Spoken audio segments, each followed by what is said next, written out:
Good day students. आज हम आपका चैप्टर पढ़ेंगे पार्ट 2 फ्रॉम क्लास 9th बिहाइव द शहनाई ऑफ बिस्मिल्लाह खान। इसका फर्स्ट पार्ट हमने पहली वाली वीडियो में कवर कर चुके हैं। Now this is the second part. तो फर्स्ट ऑफ ऑल यहाँ पे आपको बिफोर यू रीड में गिवन है do you know these people. ये सारे हमारे म्यूजिशियंस हैं बच्चे, अलग अलग बैकग्राउंड से। कोई आपका तबला बजा रहा है, यहाँ पे कोई फ्लूट बांसुरी बजा रहा है, तो कोई वायलिन बजा रहा है। ठीक है, इन्हीं में से एक के बारे में आज हम पढ़ेंगे जो कि हमारे शहनाई प्लेयर हैं और उनका नाम है उस्ताद बिस्मिल्लाह खान। तो वेरी फर्स्ट पैराग्राफ हम शुरू करने जा रहे हैं आज। एम्परर औरंगज़ेब, जो हमारा औरंगज़ेब थे एम्परर मुग़ल एम्पायर में, उन्होंने ban the playing of musical instrument called pungi. उन्होंने अपने रॉयल रेजिडेंस में पुंगी को बजाना एक तरीके से बैन कर दिया था, कोई नहीं बजा सकता था। For it had a shrill unpleasant sound. Shrill मतलब बहुत ही तेज़ कड़क आवाज़ थी, अनप्लीजेंट थी, जिसे कोई भी पर्सन पसंद नहीं करता था। Pungi became the generic name for reeded noise maker. Reeded मतलब होता है आपका ऐसे इंस्ट्रूमेंट जिसमें जैसे कि होल्स होते हैं, जैसे आपने फ्लूट देखी होगी, आपने और भी काफ़ी सारे देखे होंगे। और जेनेरिक नेम होता है कॉमन नेम जो हम दे देते हैं। तो पुंगी सारे रीडेड न्यूज़ मेकर्स का एक कॉमन नेम थी। फ्यू हैड थॉट, कुछ लोग सोचते थे that it would one day be revive, कि एक ना एक दिन हम पुंगी को रिवाइव कर लेंगे, मतलब उसकी फॉर्म को चेंज कर देंगे। A barber of a family of professional musicians. Barber होता है नाई, उसकी फैमिली जो थी उसमें सारे प्रोफेशनल म्यूजिशियंस थे, सारे अच्छे अच्छे म्यूजिक बजाते थे। Who had access to the royal palace, और उनका शाही दरबार में आना जाना भी था। तो उसने क्या किया, decided to improve the tonal quality of pungi. उसने सोचा कि मैं इसकी जो क्वालिटी है पुंगी की, मैं इसको ज़रूर बदल के रख दूंगा एक दिन। He chose a pipe with a natural hollow stem with no was longer and broader than pungi. तो उसने क्या किया, चूज मतलब सिलेक्ट करना। एक उसने पाइप लिया जो कि हॉलो था, मतलब अंदर से खोखला था, और वो पुंगी से लॉन्गर था, ज़्यादा लंबा था, और ब्रॉड था, मतलब उससे थोड़ा सा चौड़ा भी था। And made 7 holes on the body of pipe, और उसने उस हॉलो स्टेम की बॉडी पर 7 होल्स बनाए। और उसी के साथ when he played on it, जब भी वो इसको बजाता, with the closing and opening of some of this holes, उसमें से कुछ होल्स को वो ओपन करता, कुछ को क्लोज करता, ए soft and melodious sound were produce. तो उसमें से एक बहुत ही स्वीट सी साउंड आती थी, बहुत ही मेलोडियस, मतलब एक कानों को लुभाने वाली आवाज़ आती थी। He played the instrument before the royalty. उसने इस नए इंस्ट्रूमेंट को शाही दरबार में बजाया। एंड एवरीवन वॉज इम्प्रेस्ड, और हर कोई इससे इम्प्रेस हुआ, प्रभावित हुआ। The instrument so different from pungi had to be given a new name. अब क्योंकि ये अलग था, हमारा ये पुंगी से अलग था, तो इसे हम एक नया नाम देना था। एज द स्टोरी गोज, अब जैसे जैसे हमारी कहानी आगे बढ़ती है, since it was first played in a Shah's chamber, क्योंकि पहली बार इसे किसी शाह, एक मतलब राजा के दरबार में इसे बजाया गया था। एंड वॉज प्लेड बाय अ नाई, और क्योंकि इसे एक नाई ने बजाया था, एक बार्बर ने बजाया था, द इंस्ट्रूमेंट वॉज नेम्ड शहनाई। तो इस इंस्ट्रूमेंट को उन्होंने नाम दे दिया शहनाई। आपके सामने पिक्चर भी गिवन है, पुंगी किस तरीके की है और शहनाई किस तरीके की है।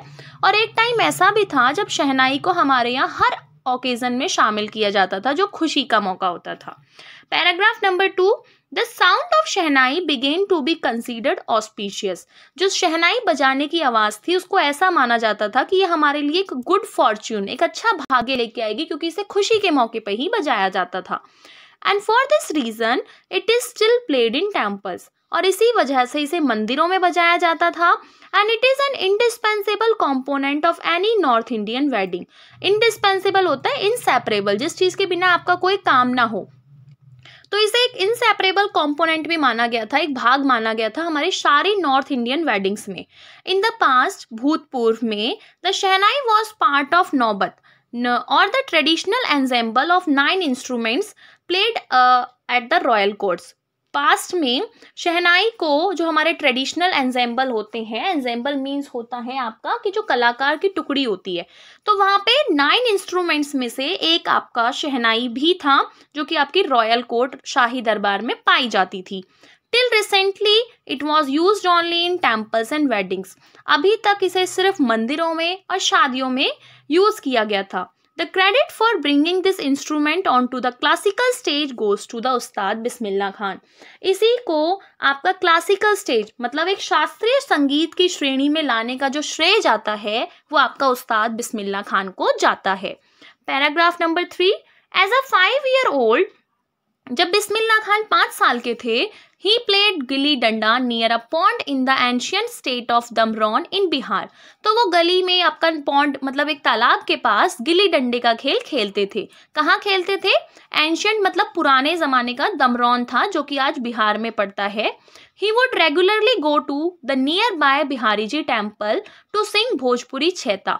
वो हर रोज़ बिहारी जी मतलब बिहारी जी आपका एक तरीके से कृष्ण जी के ही एक अवतार को कहते हैं, तो वहाँ पे जाते थे और वो भोजपुरी में एक छैता गाते थे, जैसे हम लोग यहाँ पे भजन और अपनी प्रेयर्स करते हैं।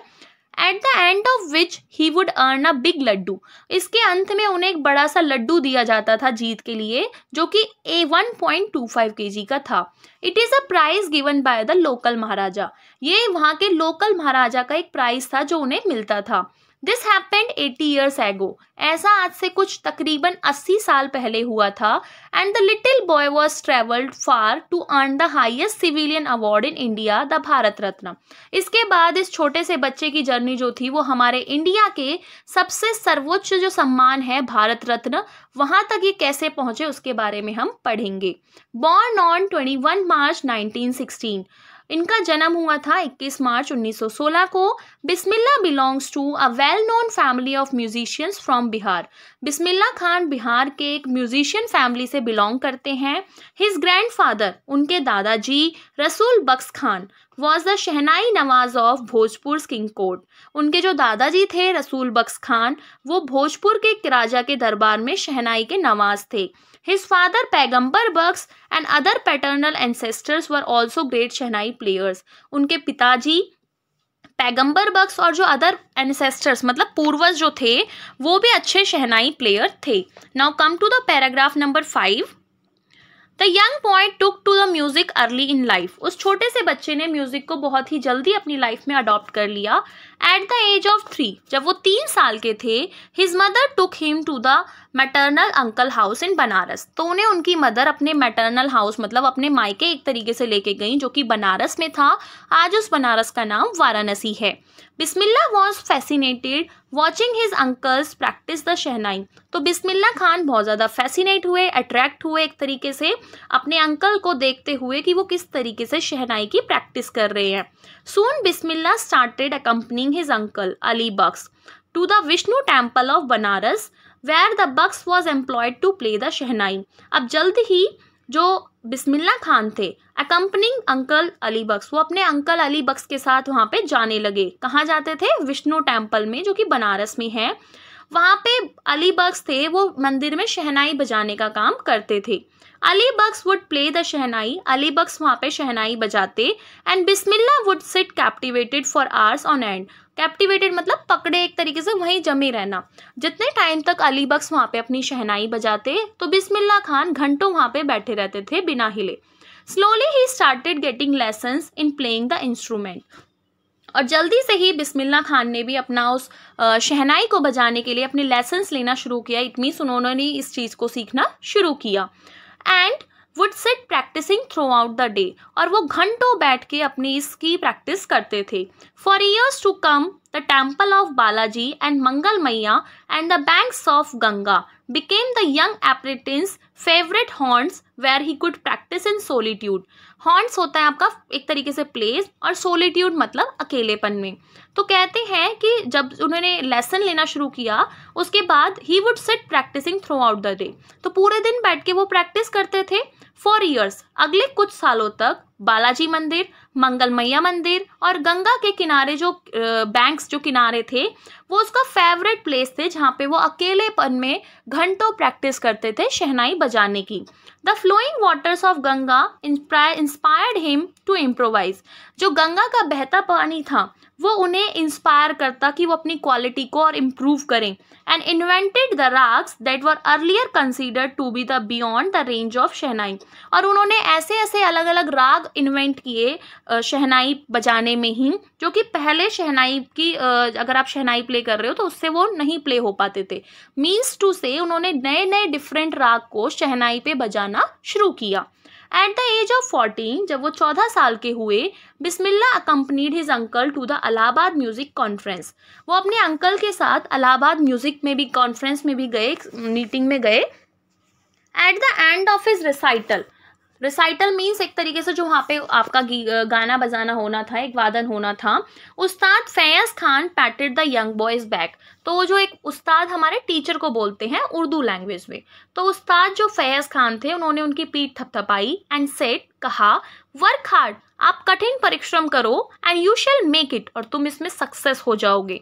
With the opening of All India Radio in Lucknow in 1938 came the Bismillah's big break। जब 1938 में आपका ऑल इंडिया रेडियो शुरू हुआ था तो उसी के साथ बिस्मिल्लाह खान को एक बड़ा सा चांस मिल गया। He soon became an often heard shehnai player on radio, और जल्द ही वो ऑल इंडिया रेडियो पे उनके शहनाई प्लेइंग के सेशंस होते थे और उनकी शहनाई को पूरा भारत सुनता था। When India gained independence on 15th August 1947, जब हमारा भारत आज़ाद हुआ 15 अगस्त 1947 को, Bismillah Khan became the first Indian to greet nation with his शहनाई। तो बिस्मिल्लाह खान पहले ऐसे भारतीय व्यक्ति थे जिन्होंने अपनी शहनाई से पूरे देश को ग्रीट किया, मतलब संबोधित किया। He poured his heart out into the राग काफी from the Red Fort to an audience। उन्होंने रेड फोर्ट मतलब लाल किले से अपनी शहनाई से काफ़ी राग को प्ले किया था, और जिसे पूरी ऑडियंस, जो जितने लोग वहाँ पे आए थे उन सभी ने सुना। Which included the Pandit Jawaharlal Nehru, जिसमें पंडित जवाहरलाल नेहरू भी थे क्योंकि वो फर्स्ट प्राइम मिनिस्टर थे, तो वो तो वहाँ पे आए हुए थे। Who letter gave his famous trust with destiny speech. उन्होंने, जवाहरलाल नेहरू जी ने बाद में अपनी स्पीच दी थी जिसका नाम है टाइरस्ट विद डेस्टिनी। इसका मतलब होता है कि भाग्य के साथ प्रयास भी करिए। Next paragraph number 8, Bismillah Khan has given many memorable performance both in India and in abroad. Bismillah Khan ने अपनी काफ़ी सारी परफॉर्मेंसेस ऐसी दी जो कि इंडिया में भी थी और अब्रॉड मतलब बाहर भी थी। His first trip abroad was to the Afghanistan. उन्होंने भारत से बाहर जो पहली परफॉर्मेंस दी वो आपकी अफगानिस्तान में थी। वेयर किंग जाहिर Shah was so taken in by maestro. Taken in by मतलब अट्रैक्टेड हो गए। वहाँ के जो किंग थे जाहिर शाह, वो उनकी शहनाई प्लेइंग से इतने ज़्यादा अट्रैक्ट हुए that he gifted him Persian priceless carpets and other souvenirs. Souvenirs का मतलब होता है कि जो मेमोरी में, उस प्लेस की मेमोरी में कोई भी चीज़ दी जाती है, तो उन्होंने उनको ऐसी काफ़ी सारी चीज़ें दी as a gift. Persian carpets भी दिए थे और बहुत सारी मेमोरी की चीज़ें दी थी। The king of Afghanistan was not the only one to fascinated with the बिस्मिल्लाह's music। सिर्फ अफगानिस्तान के किंग ही ऐसे नहीं थे जो उनकी म्यूजिक से अट्रैक्टेड थे। Film director Vijay Bhatt was so impressed, जो हमारे फिल्म डायरेक्टर हैं भट्ट फैमिलीज में, विजय भट्ट जो उस टाइम पे थे। आफ्टर हियरिंग द बिस्मिल्लाह's प्ले, जब उन्होंने एक बार बिस्मिल्लाह की शहनाई को सुना at a festival, that he named a film after the instrument. तो उन्होंने इसके ऊपर अपनी एक फिल्म का नाम भी रख दिया जिसका नाम था Goonj Uthi Shehnai. The film was a hit, ये फिल्म बहुत ज़्यादा हिट हुई। एंड वन ऑफ द बिस्मिल्लाह's कंपोजिशन, और एक बिस्मिल्लाह खान का इसमें एक गाना भी उन्होंने डाला था, दिल का खिलौना है टूट गया, turned out to be nationwide chartbuster. और इस गाने ने पूरे देश में सारे रिकॉर्ड्स तोड़ दिए थे। Despite this huge success in the celluloid world, celluloid world पुराने ज़माने में फिल्मों को कहा जाता था कि उनकी इस फिल्मी वर्ल्ड में इतनी ज़्यादा सक्सेस के बाद भी Bismillah Khan's venture in the film music were limited to 2। उन्होंने सिर्फ 2 ही फिल्मों में अपना म्यूजिक दिया था, एक तो यही जो गूंज उठी शहनाई, और दूसरा था आपका विजय भट्ट, एक तो विजय भट्ट गूंज उठी शहनाई था, and the second was Vikram Srinivasa Kannada venture, एक कन्नड़ फिल्म में उन्होंने अपना म्यूजिक दिया, Sanadhi Appanna. I just can't come to terms with the artificiality. वो कहते हैं कि मैं एक आर्टिफिशियलिटी, एक डुप्लीकेसी को नहीं अडॉप्ट कर सकता। The glamour of the film word, और वो ऐसा उन्होंने फिल्म वर्ड के ग्लैमर के बारे में कहा था। वो ही सेज विद एम्फेसिस, इस बात को वो जोर देते हुए कहते हैं। Paragraph number 9, awards and recognition came thick and fast. उनके लिए इसके बाद जो बहुत सारे अवार्ड्स उन्होंने जीते, रिकॉग्निशन, उन्हें पहचान बनाई। Bismillah Khan became the first Indian to be invited to perform at the prestigious Lincoln Center Hall in the United States of America। Bismillah Khan ऐसे पहले भारतीय व्यक्ति थे जिन्हें America, United states of America के लिंकन हॉल में बुलाया गया परफॉर्म करने के लिए। He also took part in the world exposition in Montreal. उन्होंने जो हमारी वर्ल्ड एक्सपोजिशन मॉन्ट्रियल में हुई थी उसमें भी हिस्सा लिया। इसके बाद कैनीज आर्ट फेस्टिवल में भी लिया, और ओसाका, जापान में है ओसाका सिटी, वहाँ के ट्रेड फेयर में भी उन्होंने हिस्सा लिया। So well known did he become internationally. पूरे इंटरनेशनल लेवल पे उन्होंने अपनी ऐसी पहचान बनाई थी that an auditorium in the Tehran was named after him. कि तेहरान में, आपका तेहरान एक सिटी है जो कि आपका यूएई वगैरह में पड़ता है, तो वहाँ पे एक सेंटर, एक प्लेस का, एक ऑडिटोरियम का नाम भी उनके नाम पे पड़ गया था, जिसका नाम है आज ताहर mosque Ustad Bismillah Khan. National awards like Padma Shri, Padma Bhushan and Padma Vibhushan were conferred on him. उनको बहुत सारे अवार्ड्स दिए गए, पद्म श्री दिया गया, पद्म भूषण एंड पद्म विभूषण भी उनको दिया गया। इन 2001 में Ustad Bismillah Khan was awarded India's highest civilian award. उन्हें 2001 में हमारे भारत का सर्वोच्च नागरिक का सम्मान मिला, जो कि भारत रत्न होता है। इसके साथ आपको बहुत सारी फैसिलिटीज़ मिलती हैं, लाइक आपका, वो हम बाद में बताएंगे। With a coveted award resting on his chest. Coveted मतलब होता है प्रतिष्ठित, सम्मानजनक, क्योंकि हर किसी को नहीं मिलता ये। तो ऐसे अवार्ड जो उनकी चेस्ट पे था, रेस्ट कर रहा था। And his eyes glinting with the rare happiness. Glinting मतलब शाइन, और उनकी आंखों में एक बहुत अच्छी चमक थी। He said all I would like to say, कि जो मैं अपने आप से आप सबको कहना चाहता हूँ, the teach your children music, कि आप अपने बच्चों को म्यूजिक के बारे में बताओ। This is Hindustan richest tradition, क्योंकि ये हमारे हिंदुस्तान का सबसे ज़्यादा रिचेस्ट कल्चर है। Even the west is now coming to learn our music. Even जो बाहर के लोग हैं वो भी इंडिया आ रहे हैं ताकि वो हमारे म्यूज़िक को सीख सकें। In spite of having travelled all over the world, पूरे वर्ल्ड में ट्रैवल करने के बावजूद भी, Khan Sahab, as he is fondly called, Khan Sahab उनका एक निकनेम था जिसे लोग शौक से बुलाते थे, is exceedingly fond of Banaras and Dumraon and they remain for him the most wonderful towns of the world. उन्हें सबसे ज़्यादा जो लगाव था वो बनारस और दमरौन से था। क्यों? वो ये उनके लिए, ये दोनों शहरी, बनारस और दमरौन जो थे, उनके वंडरफुल टाउन्स में शामिल थे। ए स्टूडेंट ऑफ हिज, उनके एक स्टूडेंट ने, wanted him to play to had a shehnai school in the USA। उन्होंने उनके स्टूडेंट थे, उन्होंने उनको बोला कि आप USA में आके अपना शहनाई स्कूल चलाओ। And the student promise to recreate the atmosphere of Banaras by replicating the temples. कहते हैं कि मैं वहाँ पे आपको USA के अंदर ही बनारस के जैसे मंदिर वगैरह बनवा के एक डुप्लीकेट एनवायरमेंट मैं आपके लिए वहाँ पे रिप्लिकेट कर दूंगा, बनवा दूंगा। बट खान साहब आस्क्ड हिम, लेकिन अब खान साहब मीन्स बिस्मिल्लाह खान ने उनसे पूछा, if he would be able to transport river Ganga as well, कि क्या तुम वहाँ पे मेरे लिए गंगा रिवर को भी लेके आ पाओगे। Later he is remembered to have said, बाद में उनकी जो एक बात उन्होंने कही थी उसके लिए उन्हें याद किया जाता है, when ever I am in a foreign country, कि जब भी मैं विदेश में होता हूँ, आई कीप यर्निंग टू सी हिंदुस्तान, तो मुझे हिंदुस्तान को देखने की एक तड़प होती है। यर्निंग मतलब तड़प, जिस चीज़ को पाने के लिए आप बहुत क्यूरियस हो। वाइल इन मुंबई, जब मैं मुंबई में होता हूँ, I think of only Banaras and Holi Ganga, तो मुझे सिर्फ बनारस और पवित्र गंगा नदी की याद आती है। And while in Banaras I miss the unique मठा ऑफ दमरौन, और जब मैं बनारस में होता हूँ तो मुझे मेरे सबसे करीब जो है मेरे दमरौन, मैं उसके यूनिक मतलब सबसे अलग मठा को मैं वहाँ पे मिस करता हूँ। And the last paragraph, Ustad Bismillah Khan's life is a perfect example of rich and cultural heritage of India. जो उनकी लाइफ है वो एक सबसे अच्छा एग्जाम्पल है कल्चरल हेरिटेज, कि हमारे इंडिया की जो कल्चरल, संस्कृति एंड हेरिटेज मतलब जो विरासतें हमारी हैं वो कितनी यूनिक एंड रिच हैं। वन दैट एफर्टलेसली एक्सेप्ट, कोई भी पर्सन बिना किसी एफर्ट के इस चीज़ को एक्सेप्ट करता है। That a devote Muslim, devote मतलब होता है एक ऐसा पर्सन जिसका अपने रिलीजन में बहुत ही स्ट्रॉन्ग फेथ हो और बहुत ही अच्छे से उसके लॉज को फॉलो करता हो।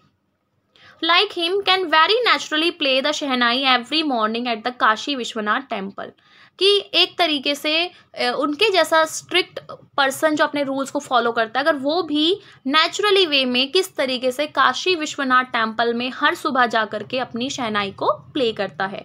तो यही तो हमारा एग्जाम्पल है कि ना तो हम बच्चे किसी भी कोई भी पर्सन आप देखोगे कि ना तो हम APJ अब्दुल कलाम को डिसलाइक करते हैं, हम उन्हें भी पसंद करते हैं, साथ के साथ हम अटल बिहारी वाजपेयी जी को भी पसंद करते हैं। तो यहाँ पे कोई भी पर्सन सिर्फ रिलीजन के बेसिस पे नहीं, बल्कि we all are surviving in a nation, एक कंट्री में हम सर्वाइव कर रहे हैं। इसके बाद उनकी जो डेथ थी वो 21 अगस्त 2006 को हुई थी at the age of 90 years after a prolonged illness, काफ़ी बीमार रहने के बाद। He was given a state funeral and the government of India declared one day of national mourning। और उनकी डेथ पर एक दिन की भारत सरकार ने छुट्टी भी करी थी, क्योंकि वो एक बहुत ही हाईएस्ट सिविलियन अवार्ड उन्होंने मिला था। और भारत रत्न की आपकी अपनी ही एक बेनिफिट्स हैं, आपको इनकम टैक्स नहीं देना पड़ता, आप फ्री में ट्रैवल कर सकते हो इंडियन एयरलाइंस में या कहीं भी। इवन आप बाहर भी जाओगे तो वहाँ भी आपको फ्री में इंडियन गवर्नमेंट की तरफ से सम्मान मिलता है, फैसिलिटीज़ मिलती हैं। So this is all about this chapter. I hope you have liked it. अगर आपको पसंद आया तो प्लीज़ इस वीडियो को लाइक करें, शेयर करें और सब्सक्राइब करें। Thank you so much and give me your comments with in the below section. Thank you.